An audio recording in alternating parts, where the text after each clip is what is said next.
Welcome to Legal Beginnings. I'm Bay, and honestly, I made this podcast for dummies like me na minsan naliligaw sa law school life.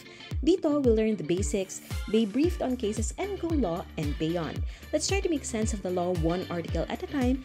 Chill lang, walang judgment, just figuring things out together.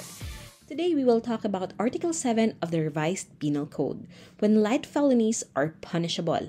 It says, light felonies are punishable only when they have been consummated, except those committed against persons or property. So ano nga bang ibig sabihin nun?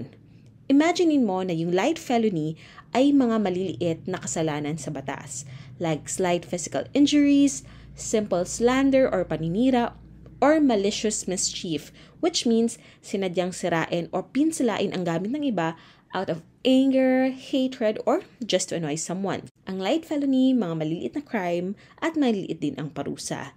Usually, kapag light felony, hindi ka agad mapaparusahan kapag sinubukan mo pa lang. Bakit? Kasi gusto ng batas na wag nang pahirapan pa ang mga tao sa maliliit na bagay kung hindi naman talaga nangyari. Kaya rule number 1, light felonies are only punishable when consummated. Meaning, tapos na talaga. Nagawa mo na. Example nun, gusto mong manampal pero hindi tumama, walang crime kasi attempted lang. Pero kung tinamaan mo at nasaktan kahit konti, ayun, consummated na, so that's already punishable.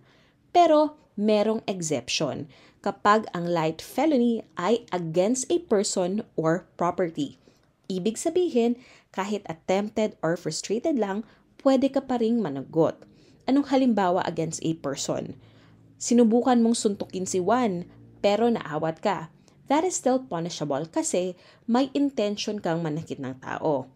Now, against a property, sinubukan mong sirain o sunugin ang gamit ng kapitbahay mo. So, kahit hindi natuloy, pwedeng kasuhan kasi may masamang intention.